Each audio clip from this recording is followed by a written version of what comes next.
hosts here at the Booksmith. Tonight it is my pleasure to introduce Damion Searls in conversation with Asya Partan as we celebrate the release of Analog Days. Before we get started, I want to let you all know that if you need to pick up a pre-ordered copy of Analog Days or if you would like to purchase copies, you can do so at the end of the event at the register behind our event space. Thank you for your continued support as it allows us to continue hosting events like these. Tonight's moderator, Asya Partan. Partan's writing has appeared in the Boston Globe, the Rumpus, NPR's Cognoscenti, the Brevity and the Brevity blog.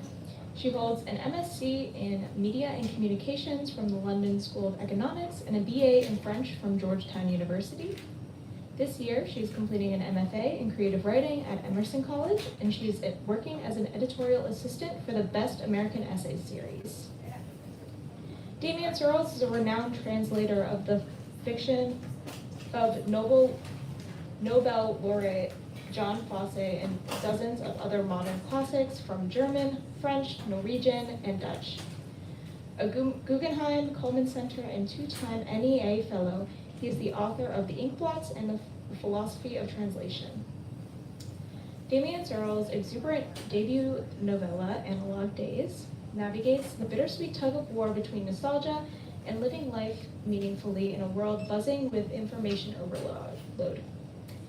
Analog Days is a snapshot of a circle of friends living through the sorrows and joys of a particular inflection point in history. Thank you all so much for being here, and please help me in welcoming Damion Searls and Asya Partan.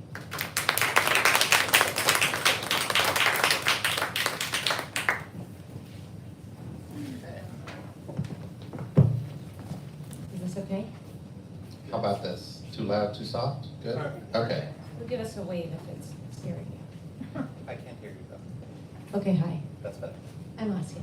Hi, Asya. I'm so happy to be here tonight to celebrate the launch of this book, which is exuberant and wonderful. And grateful to you all for being here so that we can have an analog evening together, because I think we really need one of these right now. Okay. Live streamed. And this is a live streamed analog evening. No irony. It's perfect. I wondered if you wanted to start by reading a little bit from the book. Okay, sure. Let's see.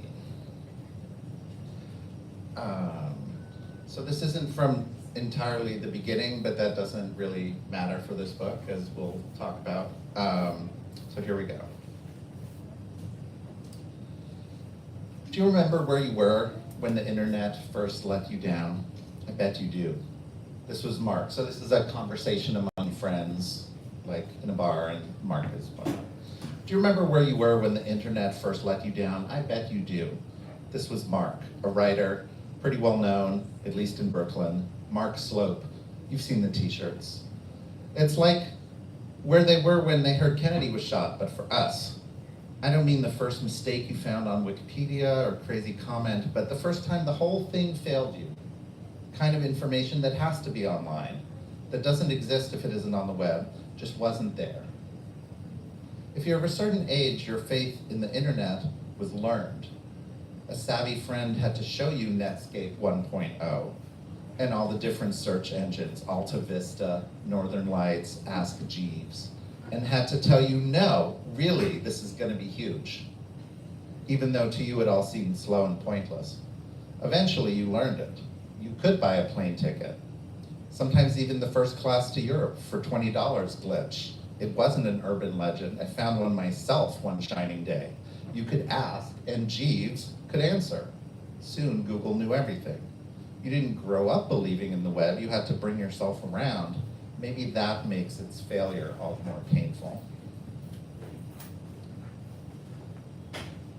On my last day of college, John says, when I was moving out of the dorm, there were these official-looking notes in everyone's mailbox. The university was, quote-unquote, getting something called, quote-unquote, electronic mail, and here were our, quote-unquote, addresses.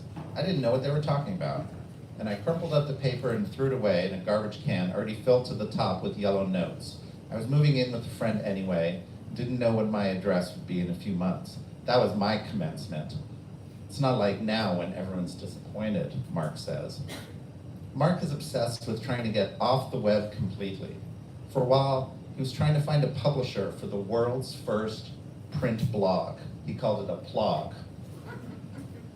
The same way blogs are not just uploaded diaries or short essays, maybe they were at first, but then they became a new kind of writing. So too, the plog is not just a printout of blog entries, but a form of its own, Mark would tell whoever would listen. Some might argue, he said, that every column or miscellany before 1994 was a plog. But no, it means something different to walk or bike across the country after cars and planes. It means something different to mail a letter now that there's email. So too writing. If everything about how the web changes the way we think has any truth, then print versus plog makes a difference. He tried to go radical, life writing without the internet. No writing about books bought from Amazon or ABE, no fact checking on Wikipedia, no news of the world from the World Wide Web. When he traveled somewhere to plog about it, he bought his ticket in person at a travel agent's actual office or over the phone, calling a number he'd found in a paper phone book or a posted ad he'd seen on the street. We pointed out that the agent used the internet to book his ticket, the plane itself was fully digital, etc. There's no way to go analog alone. But he said it was meant as a record of his offline life insofar as it's possible to still have one, or have had one. Unlike before, he said, I bear the weight of my sense that everything is not inaccessible. It's right at my fingertips, and I am choosing not to click on it. Logistical difficulties have become moral. He couldn't get the plog published, of course. Newspapers don't serialize, magazines would never take it. Anything too zany and clicky couldn't even pretend to be reaching a public. He considered photocopying leaflets and handing them out. People kept telling him to publish it online, which was the one way he couldn't. That was the whole point. Finally, he thought that though it wasn't ideal, a book could still get the serial feel if it was designed right. He was well connected enough to have a lunch with the New York editor. He told us about it that night under the birch trees. The editor had talked about platform. What's that? John had asked. He was not a writer. A publisher, Mark said, needs to know why you are the person who can write this book and sell it. Celebrities automatically have a platform. Maybe you have a popular blog or teach at Harvard on the topic, or are the biography subject's estranged daughter. What matters is your platform, not your idea or your writing. Platform, Mark had cried. My platform is the imagination. The editor politely informed me, Mark had said, that in that case the books I wrote would be published in the imagination too. I quoted, men think they can copy nature as correctly as I copy imagination. This they will find impossible. The editor said that was nice, and that he was only trying to help, and he called for the check. Now Mark runs unplugged field trips. People pay him to walk them around a neighborhood and encourage them to talk or daydream and forbid them from taking out their phones. He calls these outings analog days. We don't see him as much as the rest of the group, but he doesn't seem to mind not hearing about things. When he's in the mood, we get phone calls from his landline. We try to keep our evenings at the bar phone-free when he's here, to be polite.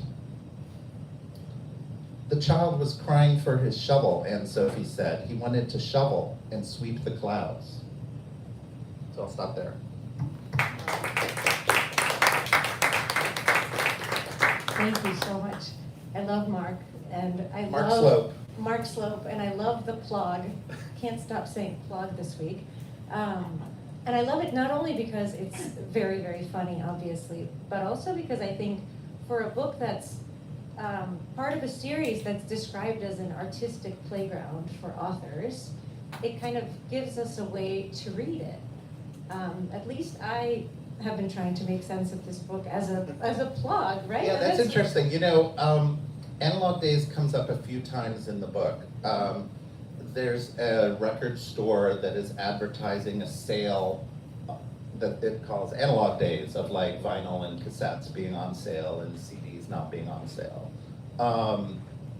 Analog is this interesting word because it's both non-digital, but then also analogy, like the analog, the days you remember are sort of analog to the present, or they're not. The epigraph to the book sort of highlights that part. It's a quote from Joseph Conrad's autobiography, "Every generation has its memories." So even though I didn't quite intend it to, that has kind of channeled the reception of the book into being like, you know, nostalgic Gen Xer reflects on the past kind of thing. And so, you know, which, okay, I guess I have to accept that, right? So the analog days, and then it's also like, you know, Mark Slope's kind of walking tours and stuff. So I think there are lots of different things that, you know, I didn't pick the title because it had some secret meaning I wanted the readers to decode. Like, I think that was the fun part of the book, sort of having more and more different ways of thinking about it kind of keep coming out. One of the things you opened with was this idea of, a second, the quote that you were reading, let's see, the opening. The internet letting you down? The internet letting you down, thank you, yeah, and I wanted to ask you about that because it really got me thinking about whether I had a moment like that, what that was like my JFK moment, but like the internet really messed me up. Do you have a moment that sparked that? You know, I think probably not. I think I probably don't? just Okay. made it up. Like, I Just think the I was Mark thing. probably like disappointed by the internet, you know, for the 12th time.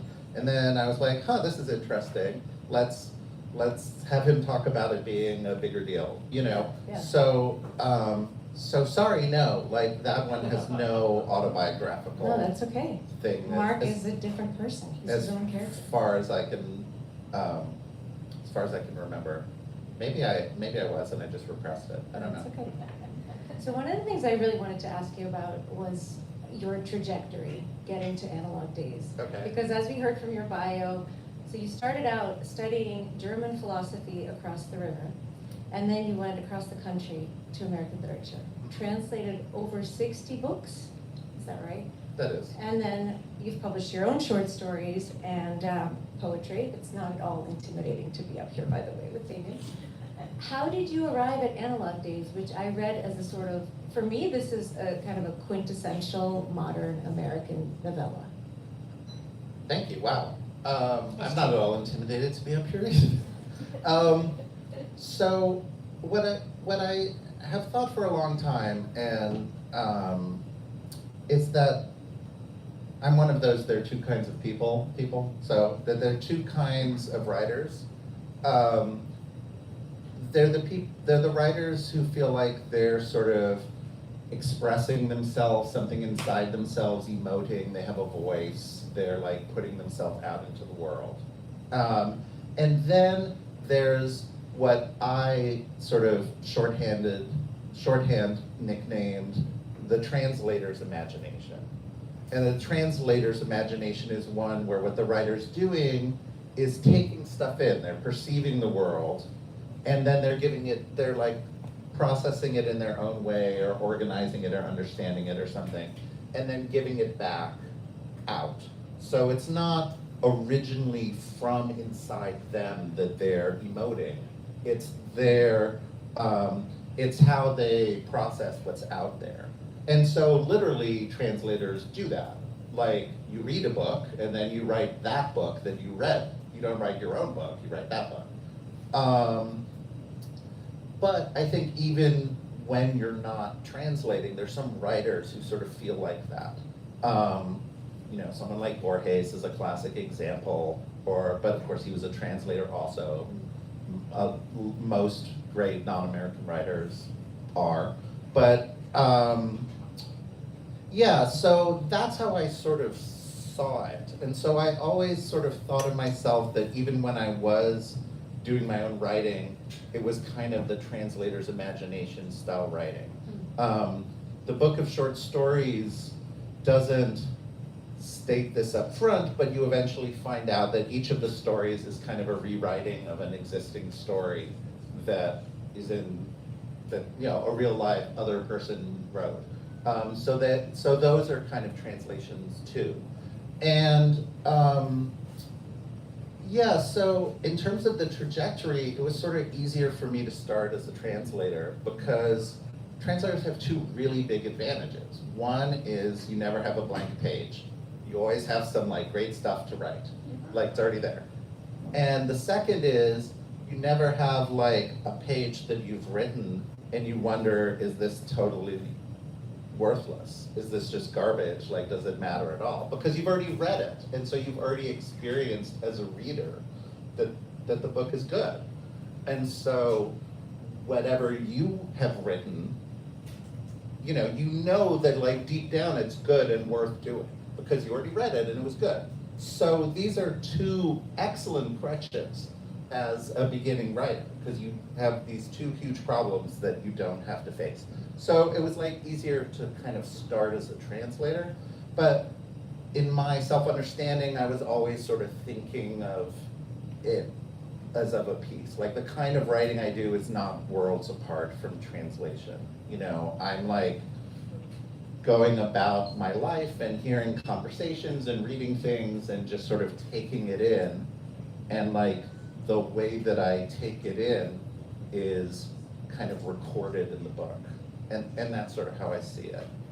You have this part in the philosophy of translation where you define where the word comes from, and it's to carry across, right? Translatio. Right. To carry across a gap. And I had the distinct feeling as I was reading this that you'd sort of taken this month in 2016, right? And carried it across this time gap and also medium gap. And in a way translated it to the page in a new form, in a new language that gives it, for me, like a new way to interpret So it. just to explain for the people who haven't seen the book yet, what this month in 2016 stuff is about. Yeah, sure. The book is structured from June 20th to July 20th, 2016, and every day is a chapter and every chapter is a day. So the chapter July 2nd is followed by the chapter July 3rd, and it goes through that month. I wrote it quite close to 2016, and then it took a while to get published. But now here we are 9 years later. So that other layer has kind of added itself, like without me. Like I just waited 9 years and now it's all historical. Every generation has its memories, right? There you go. But in terms of the structure, I had been like writing down bits and like thinking of bits and not really knowing what to do with them. But once I had this, every day for a month thing, then I could slot in the stuff I had written. There's also a lot of news stories from that month, which, I don't know if you remember, but it comes up a lot. We're talking Brexit, we're talking the Republican National Convention in 2016, Philando Castile got shot and killed, Dylan Roof got shot and killed. There was the, online thing of Hillary Clinton with the like big nose and the dollar sign and the Jewish star and Trump's reaction to that. There were various bombings and terrorist attacks in Istanbul as well as Baghdad. There's like a lot of that stuff going on. It was the hottest month in recorded history again, and we've had many of those since. So that stuff could get added in as well as the sort of notes I had, and then there were some gaps like, I need to write something for July 7th or whatever it was, I don't remember exactly. And so that is how the book kind of came together. I realized I guess I kind of always need that because I don't have this inner engine of like expressing myself. So like I have these things that I notice, but like it's just a bunch of stuff until there's some way to put it together into a way that's satisfying to read, right? So the structure really helps me do that. Like I need some sort of gimmick. Like I'll write a book of short stories where they're all rewriting something, or I'll do every chapters a day or whatever it is, and then I have like the news of that day to bounce off of. And it wound up being so eclectic. It feels like this mosaic where you have, it's not just news, which is obviously quite heavy in the time, but then you have the narrator who's got this injured foot that's constantly driving the narrator nuts, right? And we're all kind of facing that, this like reality of these huge things, and then you're in pain. And then there are grocery store receipts and coffee shop conversations that are written in haiku, so you get this like impression of how we go about our days with. Right, or at least how I go about my days. Yeah. Like, It felt very relatable. well, that's good. I mean, that's the thing about literature, right? Like, the more specific and idiosyncratic and weird Yes. you drill down into like experience that is only yours, you know, it feels weird, but that's what's relatable as a reader. Like, you know, if I was trying to write like what is the typical person experiencing, then it wouldn't be interesting. But if I like really get into the bizarre stuff that like it's what I'm doing, you know, I notice the grocery bills, then that's what makes it, you know, worth reading, I guess, if you like it. How did you arrive at this kind of, okay, the characters, there are about 15 by my count of friends who sort of flow in and out and sometimes feel almost like a Greek chorus, I would say, that are interchangeable at times, except of course Mark, who has the plug, and then. Well, everyone has a little something. But Everyone yeah. has a unique trait, right, but they form this overall impression, I felt like, in a wonderful way. How did you get to that? Because I don't know how to write characters. Because like I don't know how to do the like normal It works so stuff. well. You know, so Beautiful accident. I instead of having it just be one person thinking, I, you know, scattered it to like different proper names. And so sometimes John is saying this, and sometimes Iris is saying this, and sometimes Christian is saying this. I didn't have like, many of those names were the names of people I knew, but I wasn't trying to match it up to them personally. And in fact, I wasn't super trying to be consistent about like, oh, because Iris said this, like Iris has to say that. Like you heard with the Anne Sophie line about like the thing that she heard some kid say in a cafe about shoveling the clouds, right? I had heard that, so I gave it to someone, and that was Anne Sophie. And you know, so I feel a little sheepish about it. Like, why can't I just do normal characters like every other novelist is supposed to do? But like, this is what I ended up doing, and it does capture something. I mean, I think they even, as I think many writers do, they put a like secret apology for their own book into the book. So at one point, I think during their conversation, one of the people is like, yeah, everyone says we all sound alike, but I kind of like that. I love that part. Yeah, so It's very- like that's very my meta. secret apology for the fact that like all the characters sound the same.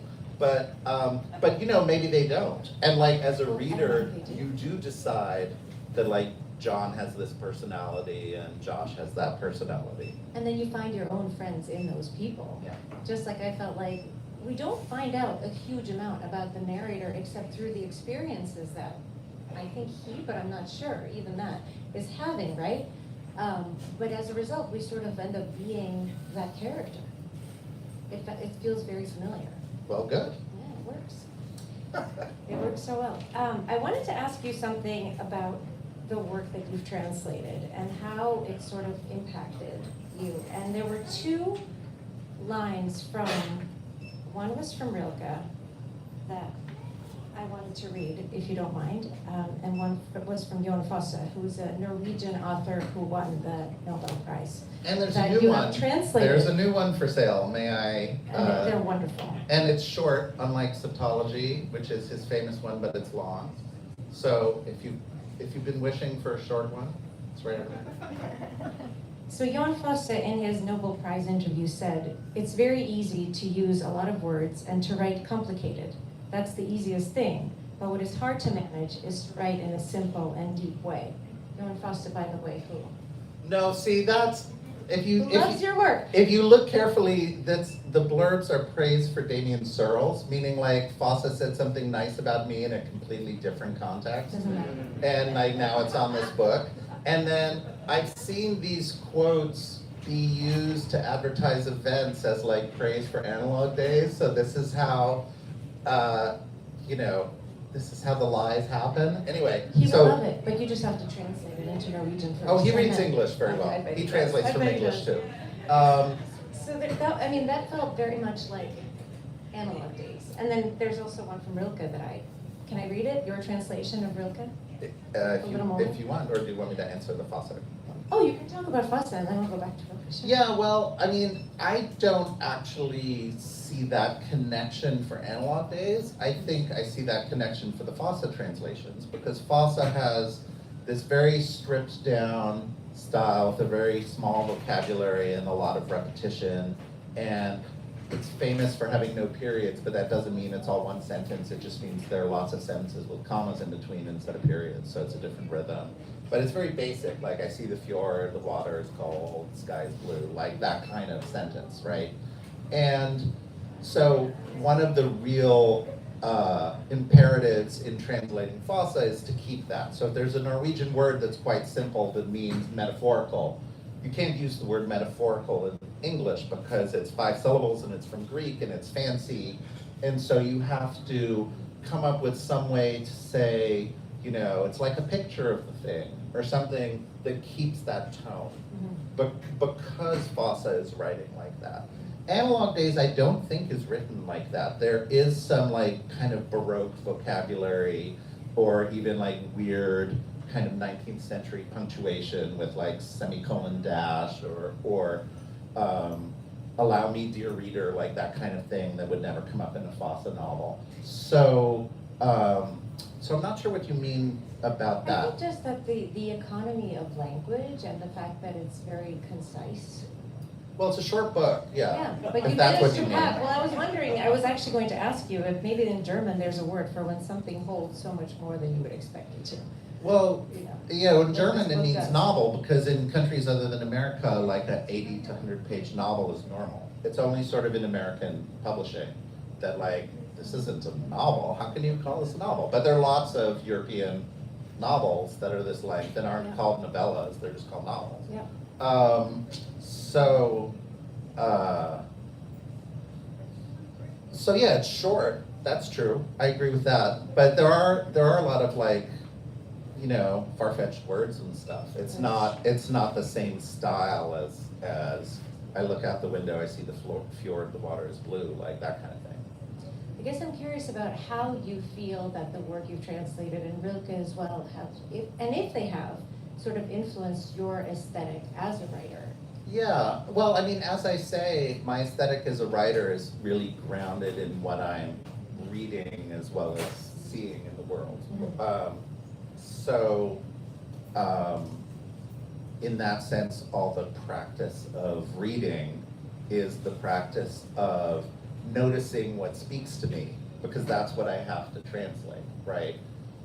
What you're doing when you're translating is you're reading the book as well as you can and sort of semi-consciously noticing all the stuff that you possibly can about what the book is doing. If you only notice some things, then that's all you'll put in the English and the book will be less rich. But if you notice more things, then you will try harder and the English will have more and it'll be a better translation, right? Obvious example, if the original has joke and you don't get it, then you won't put a joke and it won't be funny, right? So you have to like read it well to see what's going on. And so this is sort of philosophy of translation territory, so I should back up out of the philosophy of translation talk back to the analog Back days to talk. analog, sure. But so yeah, I think I wrote this book as a translator in that sense. And then there are also like things that I stole from books I had translated, just like there are things I stole from other books I read. Like the every chapter is the day thing is actually from a book I translated. There's a very great book by the writer's name is Uwe Johnson, called Anniversaries, where every day for a year is a chapter. So that's why it's a really long book. And you know, he does a much more, I mean, that book is like Tolstoy, Dante level superlative, right? So he's doing way more with that structure than I am in terms of multiple timelines and how he bounces it off. But he also has the characters reading the newspaper every day, and a lot of the days incorporate news items, so like that's stolen from it too. And then there's sort of invisible nods, like his year is August 20th to August 20th, so my month is June 20th to July 20th, stuff like that. So, you know, there are very literal ways where books I translated are part of what feeds into it, along with just other things I've read or seen or anything else. It's all a conversation, right? And it's all inspiration, all of Well, in my head, it's all a conversation. Like, Yeah. I don't know that the Republican National Convention and Uwe Janssen were talking to each other before, but like now they are. They are now. Did you, in putting all of this down on paper and putting things, kind of juxtaposing things that can be quite different, do you feel like you got a better sense of what we were going through at that time and what we are going through now? Was it transformative for you to do this? To write this? Well, I don't know about transformative. That's not like kind of my vocabulary, but you know, I learned stuff from reading, and especially now. I mean, like, I would recommend to everyone like not getting their book published for 9 years if you want to have it like be more new and fresh to you to read. You know, so like now when I look back at it, aside from the usual like, wow, I wrote that, how weird. I have a distance from it also. And so, you know, I am seeing connections that either I did intentionally put in there and just forgot. And so now I'm like, oh, wow, how interesting. Or I didn't intentionally put them there, but I unintentionally put them there and now I can see them. So, you know, so I do learn something from the reading of this book too. But I didn't write it to sort of, I guess I didn't write it to try and investigate, I just wrote it to try and record. You know, like this is, Capture a moment. yeah, this is like capture a moment and capture like a sensibility. Like, I am someone who's bringing together Uwe Janssen's anniversaries and the Republican National Convention, because here I am at this point in history and here's what I do. And so since both of these things are impinging in and I have to somehow make my way through the world, like this is what that looks like. Yeah. Yeah. Nostalgia is a part of the book, I think. And what surprised me was that when I was reading it, I got nostalgic for 2016 in some weird ways, because there was not this ChatGPT business, which I want to ask you about as a translator. AI, just things do feel more complicated 9 years later. Yeah, well, you know, this has been certainly the political lesson of my lifetime, which is like there's no bottom and they can always make it worse. Like the new one is always worse than the old one, who was the unimaginably bad, you know, worse version of the one before him. So, yeah, sad but true on that one. Like,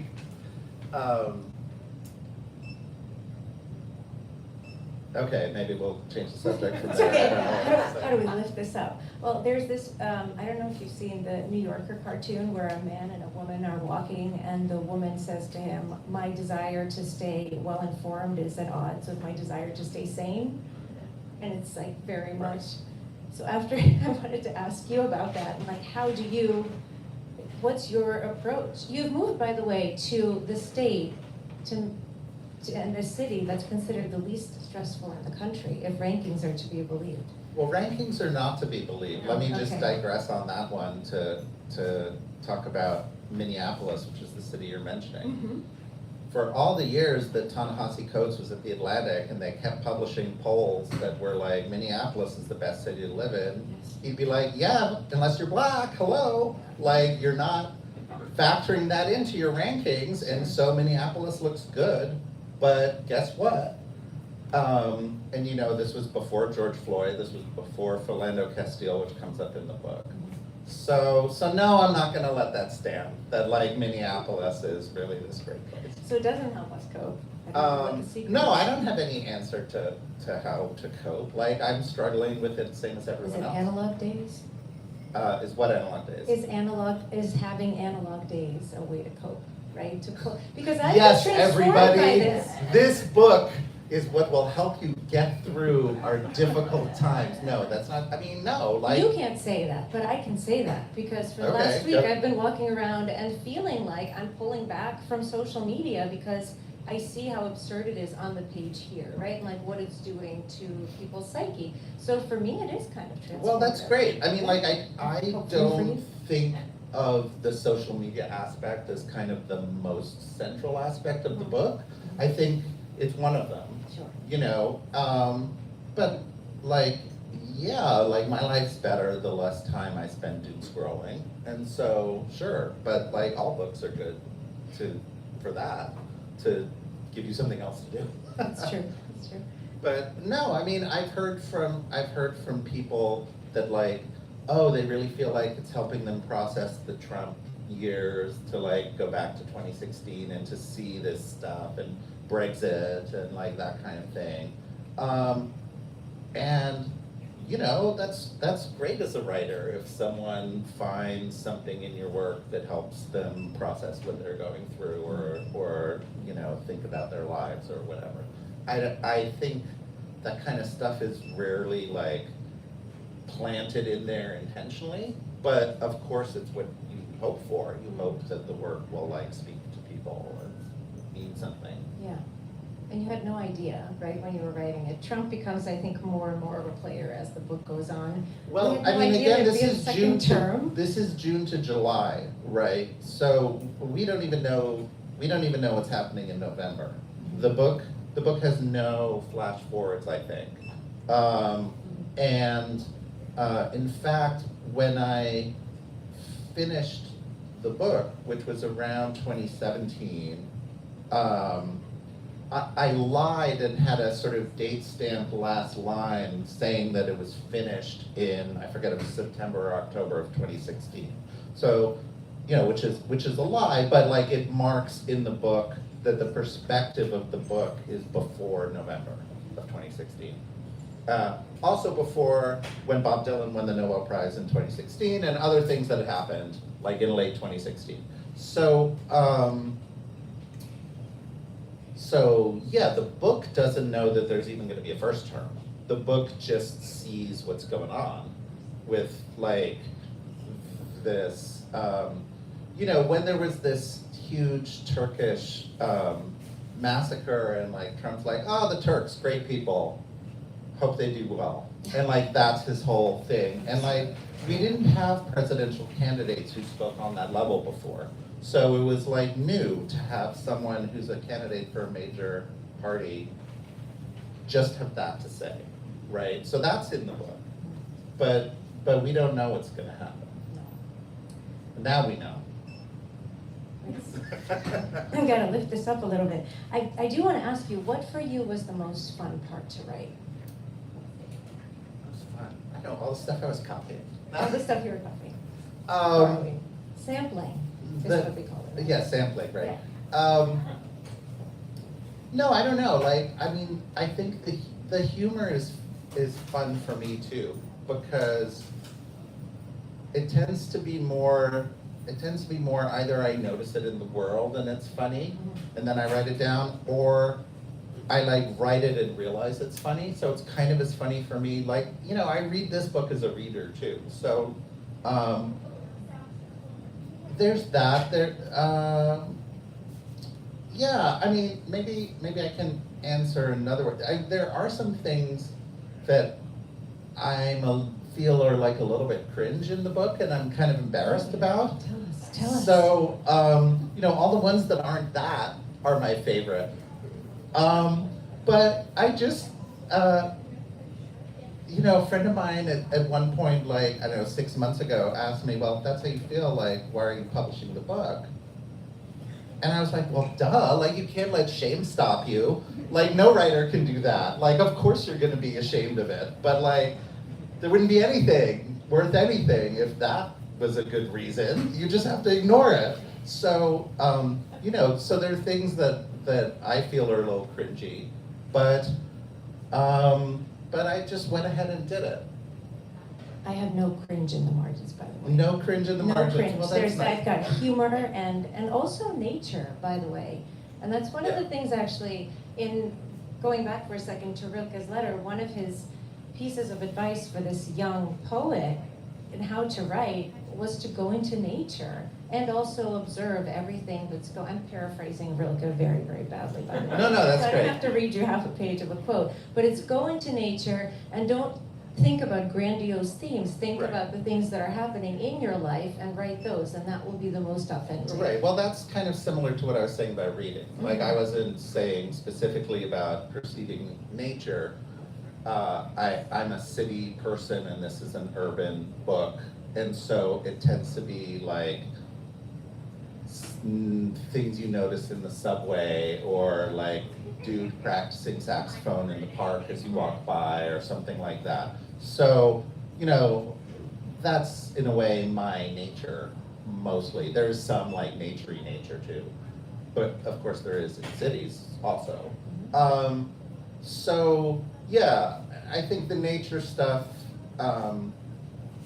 in a way, if you just see that as a technicality and that's what like he happens to be perceiving, I totally agree with it in terms of, yeah, don't try and express yourself, try and notice, try and like, or try and notice what you're seeing, try and notice what you're noticing. And then you'll have something to write about, because you're going about the world as a noticer. That's interesting about the nature, like. I noticed it because there's this beautiful, I think it's a story within a story. Oh, I yeah. didn't read this as an analog experience. By the way, I was Googling constantly because there were news bits that I'd forgotten and I wanted to see, was this real? Like, is it possible that in 1 month so many horrible things happened? I blocked them out of my memory. But then this wonderful bit was when, it's a story that part. and so I looked it up, so it's your story, right? Yep. And it's about nature and birch trees, which I'm very partial to, and just exploring and childhood and memory and nostalgia. Yep, that's Beautiful. about there's this Belgian forest. So I think the way I shoehorned it into the book is that someone runs across it while Googling something else. And so then it's just quoted in there. And so that was the way that I could be like, oh, I'll use this story that I wrote before and get that in the book too. So yeah, that's what you're talking about. Now I remember. And it worked, and it was like an Oh, escape good. from this reality, right? Right. Because basically step out and remember childhood, and yeah, I love that part. We have a couple minutes until audience Just like questions. 1 minute though. 1 minute, quick thing. I have decision fatigue on here. So should I talk about decision Please fatigue? do, because I love that section. Yeah, so decision fatigue is a real thing that I don't know if you've heard of it before, but basically there's a certain amount of energy that everyone has, and every time you make any decision, you use some of it up, and it's not gonna get recharged until you go to sleep. So for example, Obama used to have only the exact same suit. So that was one less decision he had to make every day. Every day he got up and he put on the suit. And it didn't matter which one because it was all the same. So like that saves one decision.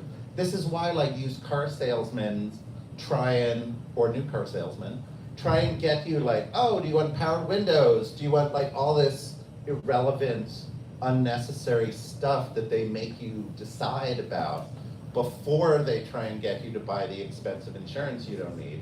They're trying to like wear down they're trying to give you decision fatigue by making you answer, do you want, this kind of coffee cup holder or whatever. So, so in the book, something that I think I thought of, but maybe I read it somewhere, which is like the internet is like this decision fatigue engine, because even if all you do is like check your email and then turn it back off, they're the 8 billion things you could have clicked on that you're deciding not to. So it like automatically overwhelms you with decision fatigue. Even if you're being focused, you're still having to force yourself to be focused and not check this feed and not check that feed and not check this news and not check that cat video and everything. So that's the part in the book about decision fatigue. Do you feel like you've gotten better about paring Oh, down no, your I've gotten suits, worse, or like no, everyone worse else, too? yeah. I got better for a week, at least the last week. I feel All right. like now I understand. I'm like, okay, Well, don't yeah, whenever I like, expose yourself so much. whenever I Just- go cold turkey and read books, then it's better. Speaking of which, let me say Yes. 2 things. Everyone here should buy a book, whether or not it has anything to do with me, to thank the bookstore for having events like this. Absolutely. And secondly, let's open it up. Yeah. All right. Any questions in the audience at all? Yes. Okay, so I haven't yet read the book, so I can't feel the texture of the book, so I can listen and gauge some things. But listening to you talk about translation and this practice of sort of seeing how much you can swallow of a text so that you can then render it, carry it over. That seems to me what I'm hearing described. There's kind of a swallowing of life whole. And putting it on the page. You said that you were recording, that you were noticing. But I'm wondering what you think the sort of lines of the inner story are here. Like, what do you, with the distance of 9 years, notice about things that are progressing, or what are the unfoldings, the threads, the things that might be inner stories, things that are sort of almost hidden or would have been hidden to you at the time? What do you notice about those things?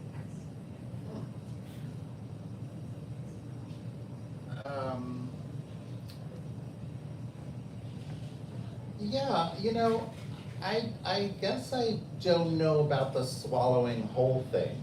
I think that we swallow things in pieces. That's why we take bites. And the kind of mosaic metaphor of like all these little bits being assembled is kind of more how I think about it than like I have swallowed the totality.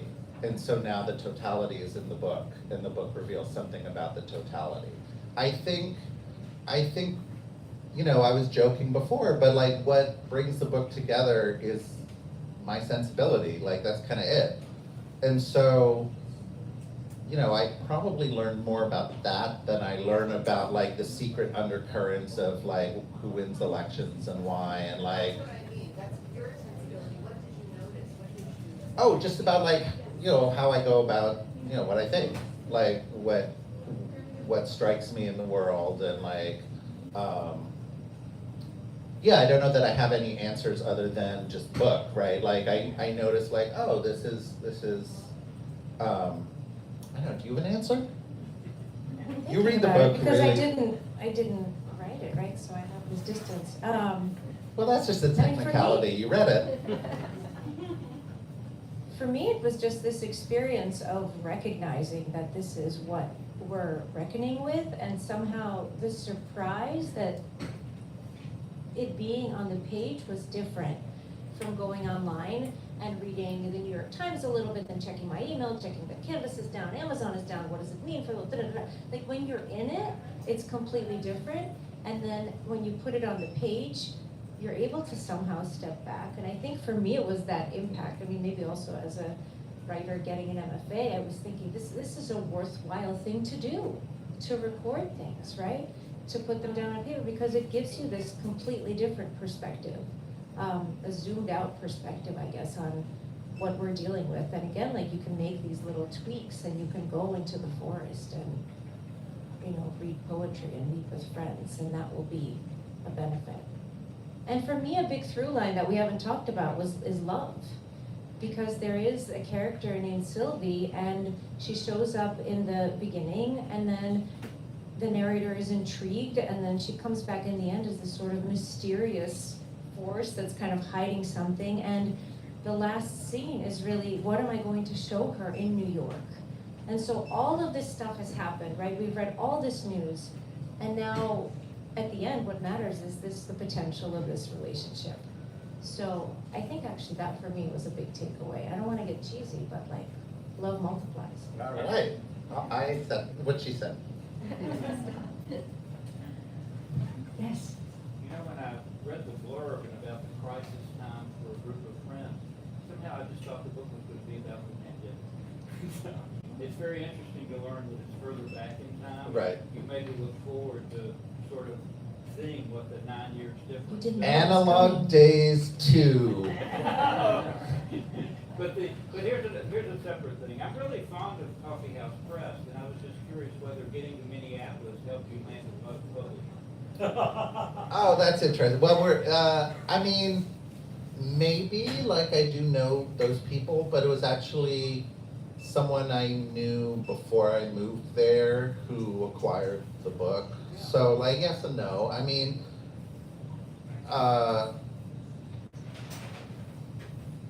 it wasn't like a very specific one-to-one, like, you know, because New York would be the place for that, or like LA if you're talking about the music business or the movies, right? Move there and you'll meet people and something will happen. Like, it doesn't exactly work that way. But you just, you know, I think that being known as a translator obviously made it easier to get the book published, because I wasn't just some random dude with a first novel. I was like someone who's published a lot of books and people know who I am, right? So, I mean, that's obviously true. Maybe not the most interesting thing to say about it, but like, yeah, of course. Like, you know,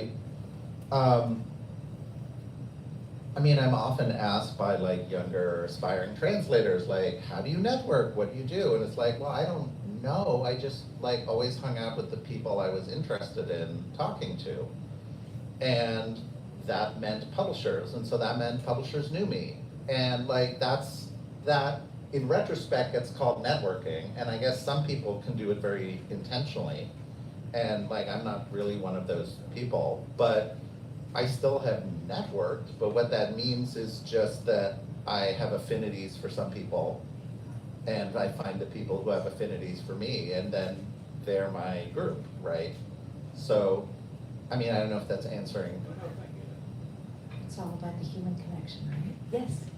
I was thinking, you talked about stealing, I think that was the word you used, from your translations that might appear in bits and pieces of the book.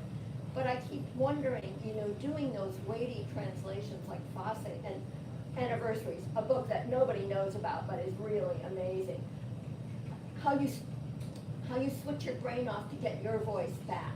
Well, I don't believe in my voice. That's the whole thing, right? I don't, you know, if I am taking a passage from something and stealing it, or like altering it a little bit and putting it in there, that is my perspective, right? That is my voice, even though it's someone else's. I mean, that's what translators are doing, right? I write books that someone else wrote, so like my voice is Foss's voice. And I don't think of it as my voice, although it is, right? Like the Fosse books I translated do sound different than Fosse that other people have translated. So it is my voice, but not because I'm pursuing the task of expressing myself, right? I'm pursuing the task of reading Fosse really well. And that's how my quote unquote voice comes out, right? That's the translator's perspective. That's kind of what I mean. So I don't have a kind of switching off feeling where like, I have to make sure I don't accidentally write like Fosse now, you know, like, no, that's not a danger. And in fact, if I could accidentally write like Fosse, that would be great. It would make my book fantastic. So I'm not trying to prevent that. I don't know if that answers what you were asking. You've talked about how when you do translation, for example, when you translated Rilke's letters, right, you create a more modern version. And I think that's an important part of it. right? Well- That you're thinking about not just any audience, but you're thinking about our contemporary audience, and that affects your voice, your sensibility. So, I definitely, did I turn the phone? There we go, sorry. It keeps turning, can you hear it? Okay. Doesn't matter, we can hear you anyway. All right. I'm definitely on the side of making it fresh and contemporary as opposed to making it historical and like archival. I mean, especially with retranslations, there's no point in doing, producing another translation of something 100 years old that sounds 100 years old. Like, why bother? But part of that is actually really a kind of side effect of what I was talking about before in reading. Because I'm contemporary, I'm me, and I'm reading it. So what I get out of the original is something that a present day person gets because I'm in the present. And so if what I'm trying to do is give people who don't read Norwegian or German or whatever it is, the opportunity to have the same experience I'm having, then they're gonna be having the experience a present day person is having, because it's just built in. So, yeah, and there are, the different projects have different aspects of this. Like, you're mentioning Rilke. Another example is Thomas Mann, who I feel like in America has a reputation of being super cold and forbidding and hyper intellectual and Magic Mountain and Death in Venice and all this stuff.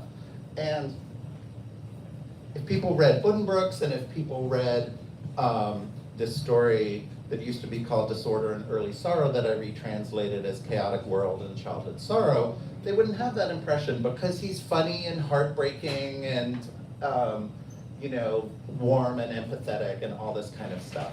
So I translated a book that I decided to call New Selected Stories because I was trying to present this like new version of Thomas Mann to the American readers who only thought of him as Homer, and the book designer kind of got the message, and it's this very bright collagey, like present day, like it doesn't look like a classic with some boring classic font and whatever.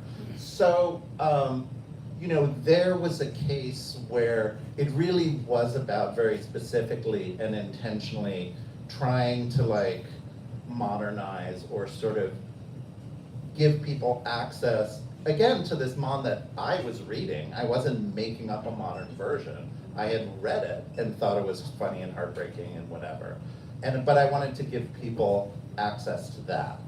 And so, one of the great comments I got about that book was from someone who said, I've been reading Mann for 40 years and now I feel like I'm reading him for the first time. That's fantastic. So like, that's what you want, because that makes it worth retranslating it. One more. I can ask you about No, Freud. she is behind the Good. pillar. Oh, good, good.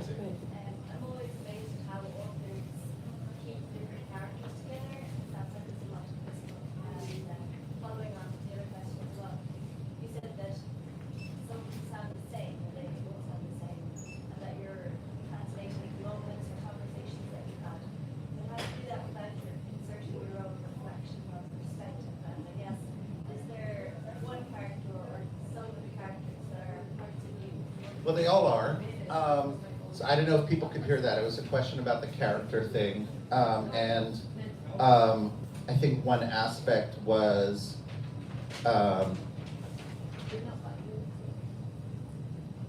isn't it you, right? And I'm like, yeah, it is me. But the first part of what you said was about,